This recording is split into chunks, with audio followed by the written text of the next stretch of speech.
Missile जैसे ही मोदी जी के car के पास में आती है अचानक से अपनी डायरेक्शन बदल देती है। ऐसा लगता है मिसाइल कंफ्यूज हो गई है। आखिर ऐसा क्यों हुआ?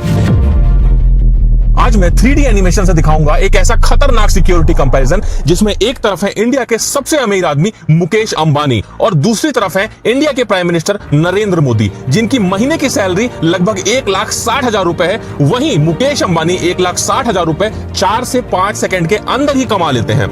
मुकेश अंबानी के पास है मर्सिडीज बेंज S680 गार्ड, जो कि एक 10 करोड़ की कार है, और उसके सामने खड़ी है मोदी जी की car Mercedes Maybach S650 guard, जो कि एक 12 करोड़ की कार है। दोनों ही गाड़ियां बुलेट प्रूफ, ब्लास्ट प्रूफ और हाई लेवल के आर्मर्ड प्रोटेक्शन के साथ में आती हैं। ये गाड़ियां कितनी सेफ हैं, इसकी टेस्टिंग करने के लिए हमारे पास 3 वेपन है। सबसे पहले AK-47, उसके बाद में एक RPG लॉन्चर और तीसरा सबसे खतरनाक FGM-148 जेवलिन मिसाइल, जो कि बड़े बड़े टैंकों के पर खच्चे उड़ा देती है। अब इन तीनों वेपन्स की जब गाड़ियों पर टेस्टिंग होगी तो गाड़ियों का क्या हाल होगा, उसमें बैठे लोग कितने सेफ रहेंगे।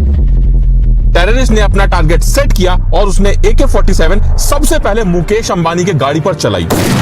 गोली जैसे ही कार के कांच से टकराई वो सीधे जमीन पर गिर गई।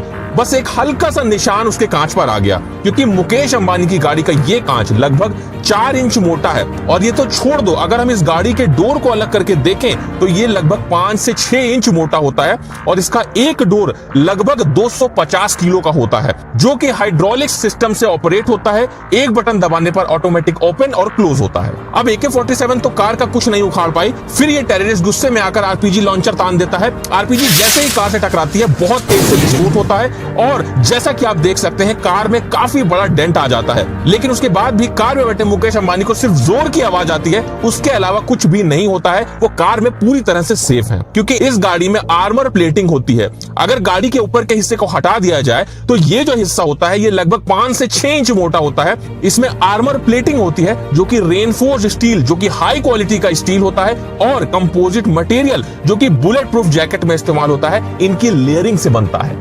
ये देखने के बाद में टेररिस्ट बिना टाइम वेस्ट किए अपना सबसे खतरनाक वेपन FGM-148 जेवलिन मिसाइल को सीधा मुकेश अंबानी की गाड़ी पे फायर कर देता है। अब इस मिसाइल से कार पे क्या असर पड़ता है, ये जानने से पहले तुम एक बात को समझ लो कि FGM-148 जेवलिन मिसाइल एक ऐसा खतरनाक वेपन है जिससे फाइटर टैंक भी पूरी तरह से डिस्ट्रॉय हो जाते हैं। ये मिसाइल जैसे ही मुकेश अंबानी की कार से टकराती है बहुत जोर का विस्फोट होता है और कार बहुत बुरी तरह से डैमेज हो जाती है। लेकिन अब भी मुकेश अंबानी को कुछ नहीं होगा, क्योंकि कार के अंदर के सारे एयर बैग्स ओपन हो जाते हैं, जिससे इस ब्लास्ट का पूरा इंपैक्ट एयर बैग पर होता है। मुकेश अंबानी पूरी तरह से सेफ रहते हैं।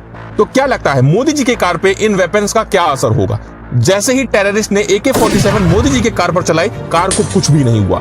RPG लॉन्चर चलाया, तब भी कार को कुछ भी नहीं हुआ। अब टेररिस्ट गुस्से में आकर जेवलिन मिसाइल उठाता है और सीधे मोदी जी की कार पर फायर कर देता है। मिसाइल जैसे ही मोदी जी के कार के पास में आती है अचानक से अपनी डायरेक्शन बदल देती है। ऐसा लगता है मिसाइल कंफ्यूज हो गई है। आखिर ऐसा क्यों हुआ?